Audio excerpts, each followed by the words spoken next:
Coucou tout le monde, bonjour à tous, bonjour à toutes. Je sais que ça faisait longtemps que vous attendiez ma vidéo sur la force du pardon. Je m'excuse pour le retard, parce que j'ai dû être occupée par plusieurs choses, mon travail, les cours bibliques, mes activités, mes hobbies, tout ça, j'ai pas pu, je m'excuse vraiment. Aujourd'hui, j'ai eu le temps de boucler euh, mes notes parce qu'entre-temps, j'avais égaré mes notes, mais là, finalement, j'ai travaillé depuis ce matin, j'ai travaillé dessus sur la force du pardon. J'espère que vous serez fortifiés, j'espère que vous allez aimer ma nouvelle vidéo et que vous serez vraiment touchés, que vous prendrez la bonne décision à la fin de cette vidéo-là. Donc, tout d'abord, la force du pardon, on va commencer par le mot pardonner parce que le pardon vient du mot pardonner en fait, enfin, ou l'inverse, peu importe. Donc j'ai trouvé des définitions que je vais lire. Alors, pardonner, c'est tenir une offense, une faute pour nul renoncer à punir, c'est pardonner ses péchés. C'est également juger avec indulgence en minimisant la faute, ou ne plus ressentir de rancœur, de colère ou toute autre émotion négative à l'égard d'une situation passée. C'est aussi reconnaître sa part de responsabilité. Par la suite, j'ai fait une recherche dans le dictionnaire Larousse qui dit que le mot pardonner vient du perdonare, qui veut dire concéder, accorder à quelqu'un son pardon par son acte, ne plus lui tenir vigueur, pardonner une offense.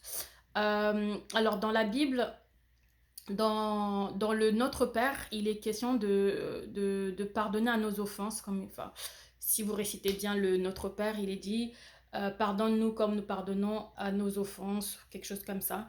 Donc voilà, donc il est très très important de pardonner.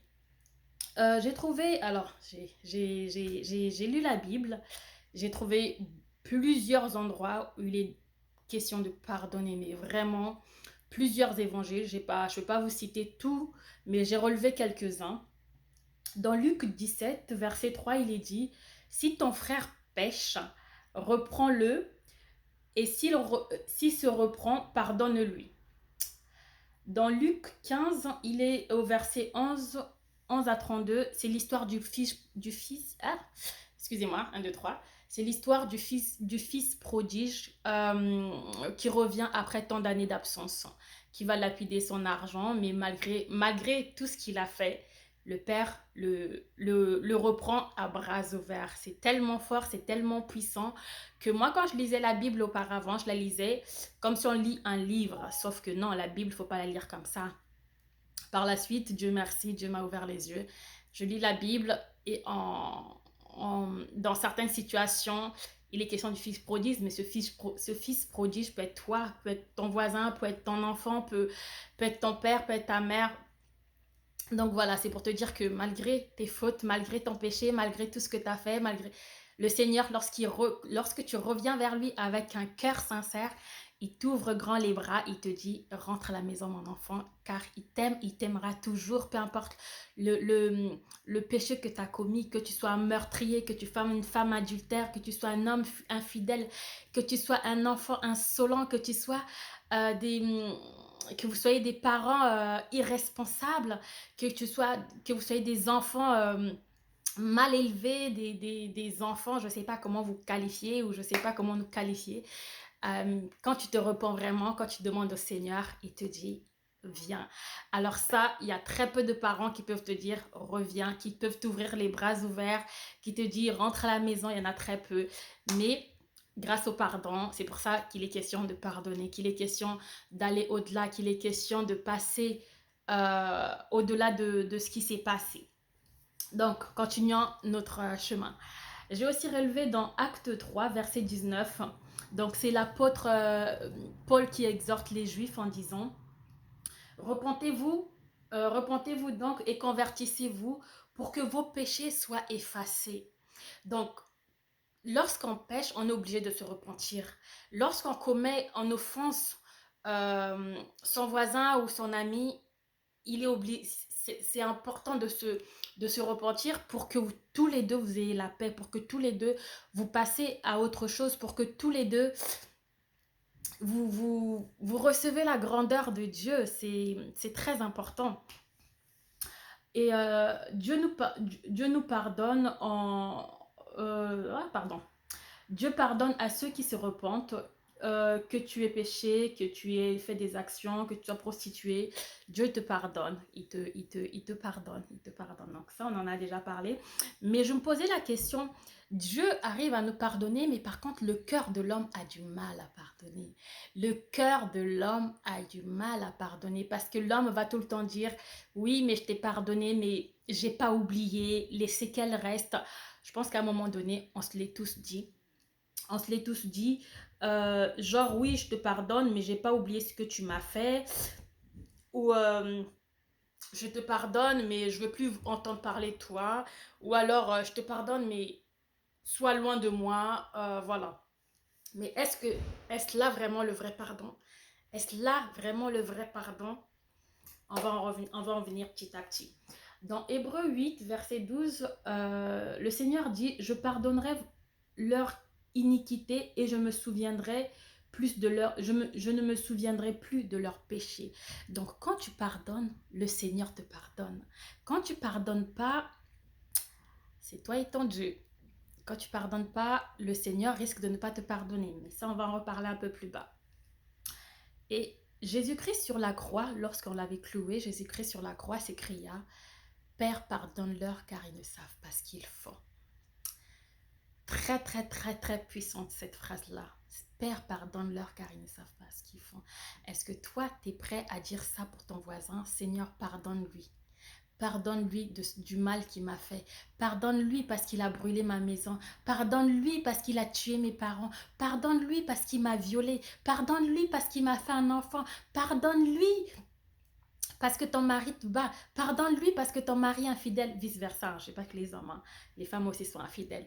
Pardonne-lui parce qu'il m'a blessée. Est-ce que tu es capable de trouver la force de prier pour l'autre, de demander au Père de lui pardonner? C'est dur. Je ne dis pas que c'est facile, je ne suis pas une sainte, loin de là. Je ne dis pas que c'est facile, mais je pense que lorsqu'on veut vraiment pardonner, même si on ne pardonne pas directement à la personne, le fait est de se confier à Dieu, le fait est de lui demander de nous aider à pardonner, c'est déjà une bonne démarche, c'est déjà un grand pas. Mais si on reste dans son petit coin et on commence à cogiter sur des idées négatives, oui, j'arriverai pas à le pardonner, oui, non, le péché qui m'a fait est tellement intense, le mal qui m'a fait tellement intense, j'arriverai pas. Non, là, tu es en train de te pourrir la vie, là, tu es en train de laisser le mal prendre le dessus sur toi. N'ouvre pas cette porte-là, ne laisse pas ouvrir, ne laisse pas ouverte cette porte-là, ferme cette porte-là, ne laisse pas les pensées négatives t'envahir. Voilà. Étienne aussi, Étienne qui est le 12e apôtre qui remplace Judas, lorsqu'il s'est fait lapider sur la croix, il s'est... alors, pas sur la croix, pardon. Lorsqu'il se faisait lapider, s'écria, Seigneur, ne leur impute pas cet acte. C'est tellement bon, ces phrases, c'est tellement puissant, c'est tellement fort qu'on est en train de te tuer, mais tu pries pour eux. On est en train de te lapider, mais tu demandes pardon pour eux. C'est grand. C'est grand.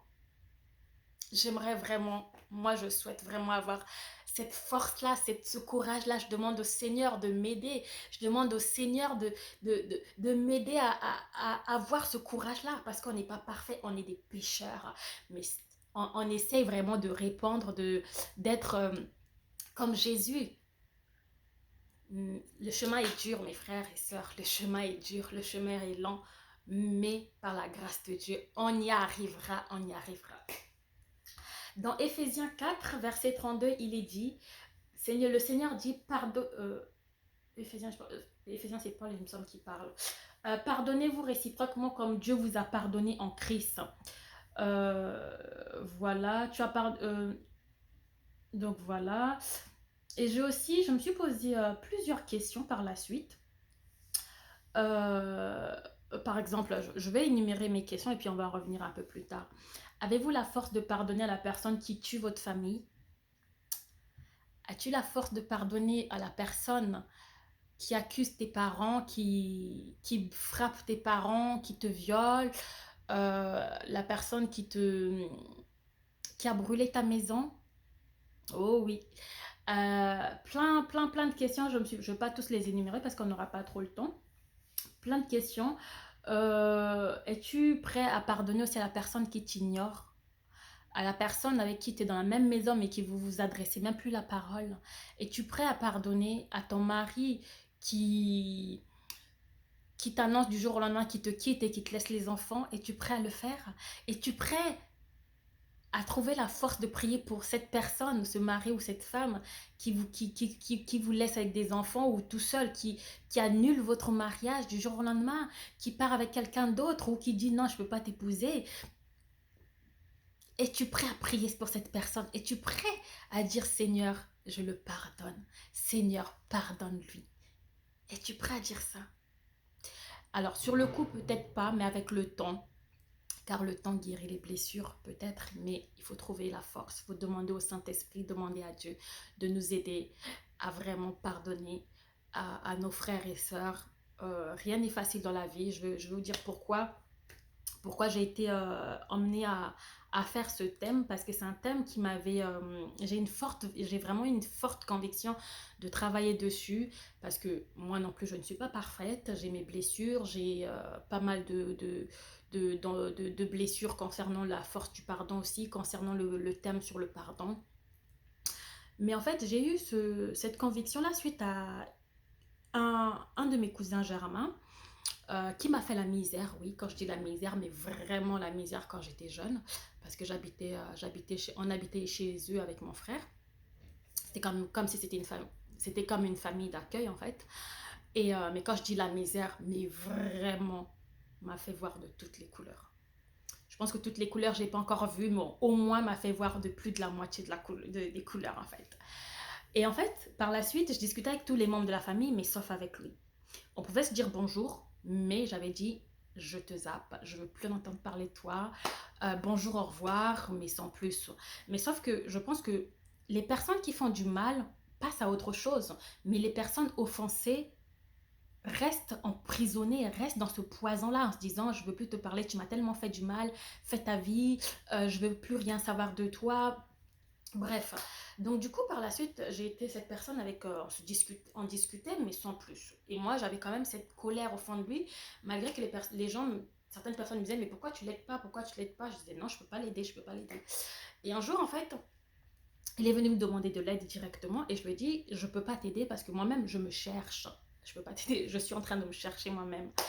Et en fait à l'issue de ça on a conversé et je peux vous dire de 11 ans, ouais, 10 ans ou 11 ans j'avais. Et là, maintenant, il s'est passé peut-être plus de 15 ans. C'est vrai qu'avec le temps, ma colère s'est apaisée, ma colère s'est adoucie. Mais j'avais encore du mal.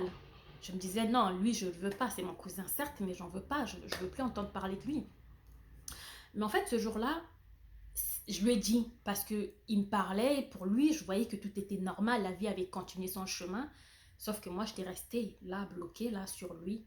Certes, j'avais continué mon chemin, mais par rapport à cet événement-là, j'étais bloquée et j'avais du mal vraiment à me laisser discuter avec lui, en fait. Donc, du coup, je lui ai dit, bah écoute, je vais t'avouer quelque chose.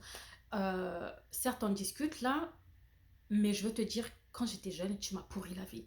Quand j'étais jeune, tu as détruit mon enfance. Quand j'étais jeune, ce que tu m'as fait chez toi, c'était invivable, c'était inacceptable. Moi, j'aurais jamais pu faire ça à quelqu'un que j'héberge chez moi. Tu nous as vraiment, je lui ai vraiment dit ce que je pensais. Je lui ai dit, tu m'as vraiment, vraiment pourri mon enfance. Au point où, en grandissant, ça m'a laissé des séquelles, j'ai gardé plein de colère au fond de moi. Tu m'as vraiment détruit et tu as détruit mon enfance. Cette personne a essayé de chercher en quelque sorte des prétextes. Oui, mais on était des jeunes, J'ai dit non, certes on était des jeunes, ça n'exclut pas le fait que tu étais quand même médiocre avec nous, tu étais invivable. Et après, ce qui m'a aussi aidé, c'est que cette personne m'a dit, je te demande pardon. Peut-être sur le coup, quand on était jeune, s'il m'avait demandé pardon, je ne l'aurais pas accepté. Mais avec le temps, avec l'expérience, avec l'apaisement de la douleur, je prenais mieux la chose.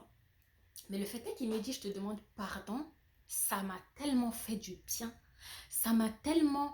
Et là, en fait, j'avais plus de colère envers lui. J'étais soulagée, j'étais libérée.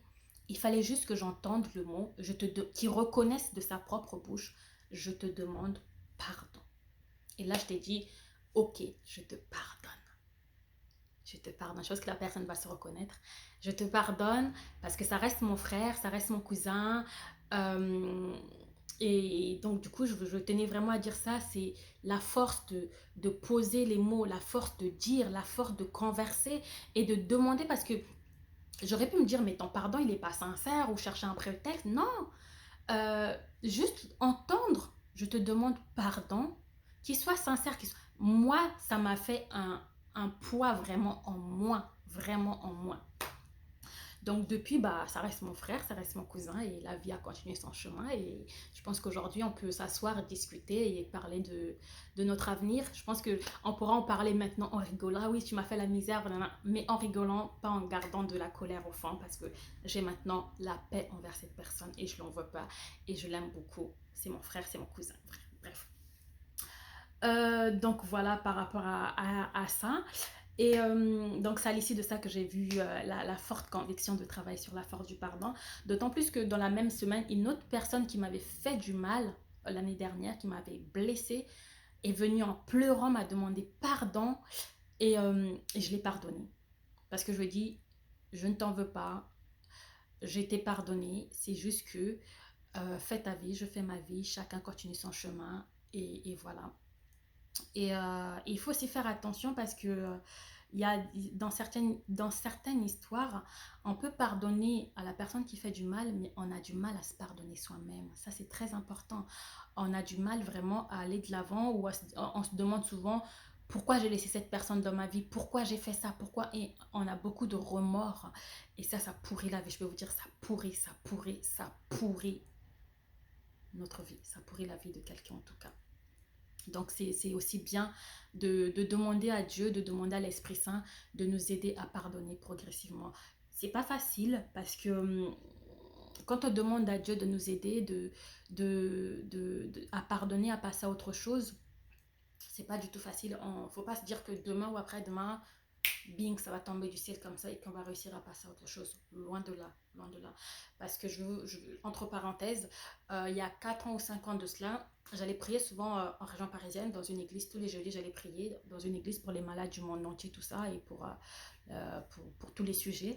Et, euh, et dans cette église-là, je pleurais. J'ai pleuré parce que je trouvais que je gardais beaucoup de colère en moi, je trouvais que j'avais beaucoup de rancœur, bon, beaucoup de rancune, que j'allais de l'avant, mais malgré ça, les personnes qui me faisaient du mal, je les mettais vraiment de côté. On pouvait se dire bonjour, au revoir, mais je laissais plus ces personnes venir dans ma vie. Et je demandais pardon à Dieu, je pleurais, je disais Seigneur, pardonne-moi si j'ai offensé des gens, pardonne-moi surtout à une personne qui me tenait vraiment à cœur. Je disais pardonne-moi si je l'ai offensé, pardonne-moi. Et j'ai dit au Seigneur de tout mon cœur, je lui ai dit, apprends-moi le pardon. Je lui disais, Seigneur, apprends-moi le pardon. Je t'en supplie, apprends-moi le pardon. Je peux vous garantir, j'étais jeune à l'époque. Je pleurais tellement que quand j'ai demandé cette parole-là au fond de moi, les hommes de Dieu qui sont passés en disant, il y a quelqu'un, c'était des prophétesses en quelque sorte, il y a quelqu'un qui a demandé au Seigneur de lui apprendre le pardon. Le Seigneur te répond comme quoi il t'apprendra le pardon. Là où j'étais tellement heureux, j'ai dit Seigneur, merci d'avoir entendu ma prière. Mais entre-temps, ça ne s'est pas fait tout de suite. Parce qu'il s'est passé beaucoup d'années. Je ne dis pas que je pardonne facilement, loin de là, mais parce que avant que le Seigneur t'accorde ce que tu as demandé, il faut qu'il aille d'abord dénouer d'autres chaînes qui sont dans ton cœur. Il faut qu'il aille d'abord faire un travail, comment dire, un travail de serrurier, ouvrir certaines portes qui sont dans ton cœur, qui sont fermées, avant d'arriver au pardon. Et ça met du temps, ça met du temps, ça met du temps. C'est pour ça, ne laissez pas le mal prendre le dessus dans votre vie parce que ça ferme des portes dans votre vie. Et quand le Seigneur fait un travail sur vous, quand le Seigneur prend la possession, quand vous lui demandez sincèrement avec un cœur sincère de prendre possession, de travailler sur vous, de lui demander quelque chose de sincèrement, il le fait. Mais ça met du temps parce qu'en attendant, vous n'êtes pas tout seul parce qu'il a d'autres problèmes aussi à gérer. Et en même temps, il faut qu'il aille d'abord travailler sur d'autres sujets sur lesquels vous avez fermé, que vous avez bloqué avant d'arriver au sujet sur lequel il doit dénouer les liens. Donc, c'était juste une entre parenthèses. Deuxième sujet qui me tenait à cœur aussi sur le pardon, c'est que j'ai une collègue, une ancienne collègue avec qui je travaillais, qui a au moins 5 ans ou 6 ans de plus que moi. Quelqu'un que j'aime beaucoup, quelqu'un que j'apprécie, quelqu'un que j'admire, quelqu'un qui est très croyante, quelqu'un que pour moi c'était une sœur. On s'est disputé un jour sur un sujet banal, on va dire, qui aurait pu se régler peut-être avec le temps. Je vois ça maintenant banal, mais sur le coup, pour moi, c'était énorme. Qu'on aurait pu régler facilement. Mais sauf qu'en fait, on s'est pris la tête et du coup, ça passait pas. Moi, j'ai pas avalé la pilule. Du coup, avec le temps, je l'ai mise à l'écart. Mais quand je dis mise à l'écart, mais je me sentais pas bien. Je me sentais pas bien à chaque fois que je la voyais. J'avais envie de lui parler parce que c'était ma soeur, c'était ma collègue, c'était ma soeur, une confidente. C'était pas ma meilleure amie, c'était une confidente. Pour moi, c'était une grande soeur. Elle me donnait beaucoup de conseils. On parlait souvent sur des thèmes sur Dieu, tout ça. Et donc, du coup, j'avais dit non, elle m'a tellement mal parlé, je veux plus en entendre parler. Et elle, en plus de ça, elle parlait à tout le monde, oui, X m'a manqué du respect, nanana, je vais plus lui parler, pourquoi elle a parlé, enfin bref, on ne va pas rentrer en détail. Et pendant une semaine, j'étais pas bien. J'étais pas bien. 2 semaines, les gens disaient non, mais vous vous aimez, il faut vous parler parce que vous êtes des sœurs, nanana. Bref. Et du jour au lendemain, elle a trouvé la force. C'est dingue. Il faut demander au Seigneur qui nous donne cette force-là. Demander au Seigneur de vous donner, de vous donner cette force. Elle a trouvé cette force et elle m'a pris de côté. Elle m'a dit, écoute, t'es ma soeur. Il s'est passé ça. Si je t'ai offensé, pardonne-moi. Et là, moi aussi, je lui ai dit, je te demande pardon, pardonne-moi. Et là, on s'aimait avant. Mais depuis qu'on s'est dit ça, je peux vous garantir que l'amour au début, on avait peut-être un amour comme ça. Mais depuis qu'on s'est demandé pardon, c'est un amour énorme. On ne peut plus se passer l'un de l'autre. On s'aime tellement que même à des kilomètres, on se déclare, tu me manques, je t'aime tellement. C'était juste, à la base, c'était juste une collègue qui est devenue une sœur, qui est devenue une confidente, qui est devenue, je ne sais même pas comment le qualifier, mais c'est tellement fort que on s'autoproclame, tu me manques tellement ma sœur. On prend des nouvelles de ça, elle prend des nouvelles, je prends des nouvelles, c'est dingue. Et aujourd'hui, je peux vous dire, je ne peux pas me passer d'elle. Je l'aime tellement d'un amour inconditionnel. Je l'aime tant, je l'aime tant. Et des fois, je me dis, Seigneur, j'éprouve tellement un amour grandiose pour elle que moi-même, j'ai du mal à me l'expliquer. Mais bon, donc voilà. Donc, c'est pour ça, il est très important de mettre les mots. C'est pas facile, c'est pas facile de prendre de l'avant, même quand vous avez tort, de demander pardon, même quand, quand vous dites oh non, j'arriverai pas, agenouez-vous, demandez à l'Esprit Saint de vous aider à aller de l'avant. Demandez au Seigneur de vous donner la force de pardonner. Lui seul peut le faire. Lui seul peut le faire. Donc voilà. Voilà. Et donc du coup, j'ai fait des petites questions en fait. Pourquoi il faut pardonner? Pourquoi il est important de pardonner? Il est important de pardonner parce que le Seigneur nous demande de le faire. C'est écrit dans la Bible à plusieurs reprises. Pardonnez vos offenses, pardonnez à votre frère, allez vous repentir, demandez pardon. Il est même dit, le Seigneur dit même, avant que tu ailles donner ton offrande dans l'église, va d'abord régler ton problème avec le voisin. Avant que tu ailles dormir, avant que tu fermes l'œil, va d'abord te réconcilier avec la personne avec qui tu t'es embrouillé parce que tu sais pas si demain tu vas te réveiller, tu sais pas si la personne ne se réveille pas demain, l'autre personne va être mal toute sa vie en quelque sorte. C'est pour ça qu'il faut demander pardon. Alors, il y a aussi pardonner et et regarder la personne de loin. Celui qui dit, je dis bien, on peut pas, non, je dis, il faut pardonner, mais ça ne veut pas forcément dire que du jour au lendemain, normalement, du jour au lendemain, il faut que la relation redevienne comme avant.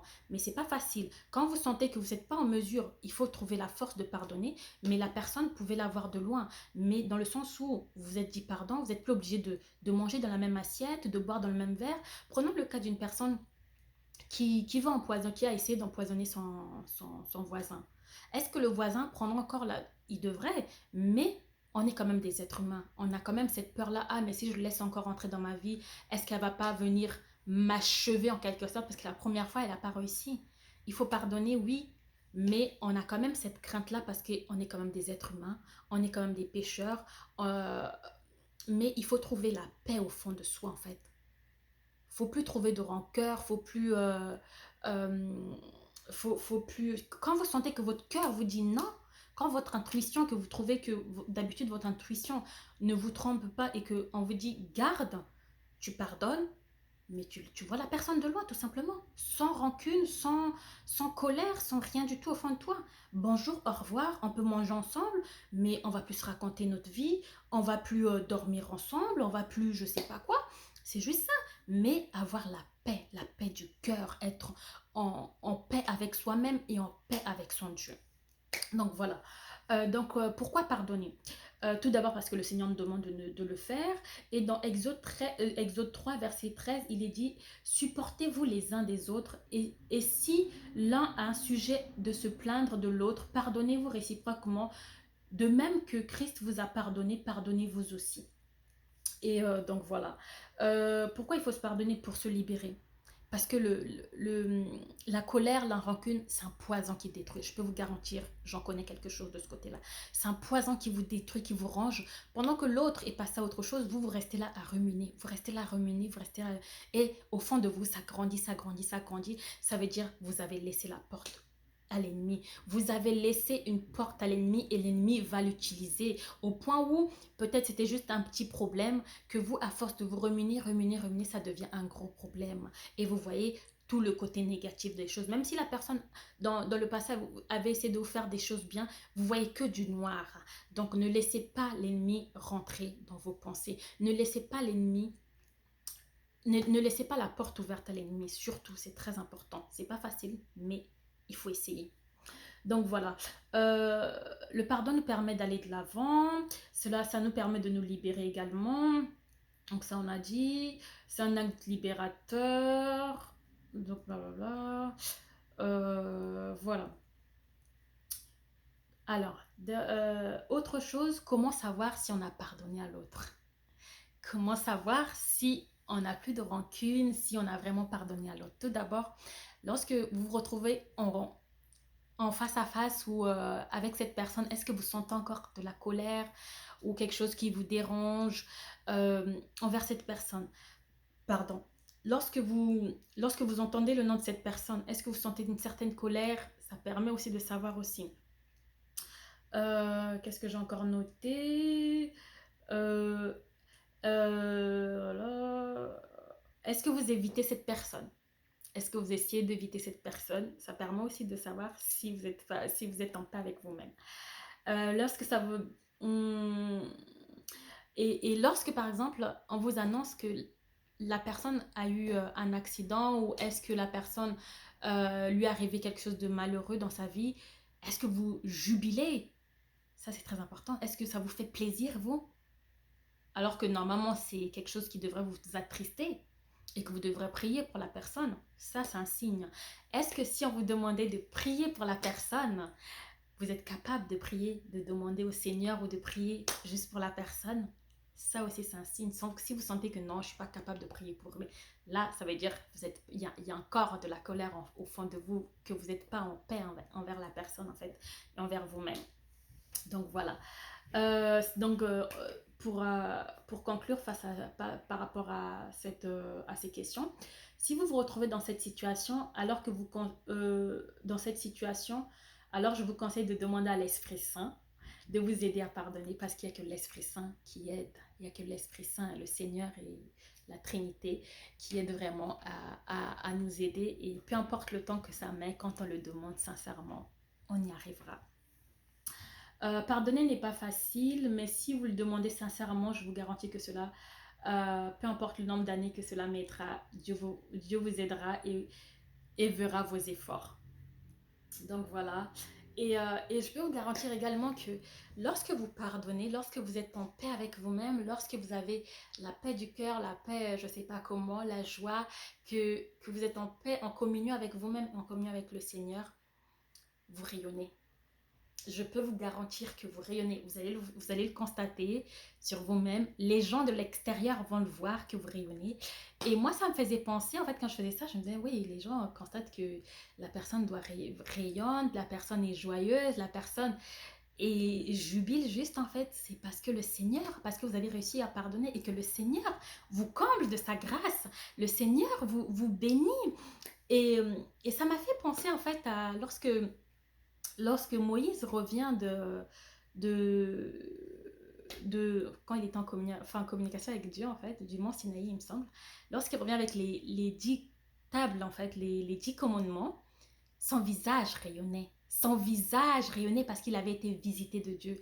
Alors je pense que lorsque vous allez pardonner, votre visage va rayonner. Vous êtes une nouvelle personne parce que vous allez marcher sous l'onction de Dieu. Parce que le Seigneur, les anges vont jubiler. Le Seigneur assis sur son trône va dire, oui, mon enfant est revenu à la maison. Oui, mon enfant a pardonné. Et c'est une joie, c'est une fête. Donc, je vous demande vraiment, vraiment, vraiment d'arriver à pardonner aux personnes qui vous ont offensé, arriver à pardonner, à demander pardon. Si vous n'arrivez pas avant, agenouillez-vous tous les soirs s'il le faut, demandez à l'Esprit Saint de vous apprendre le pardon.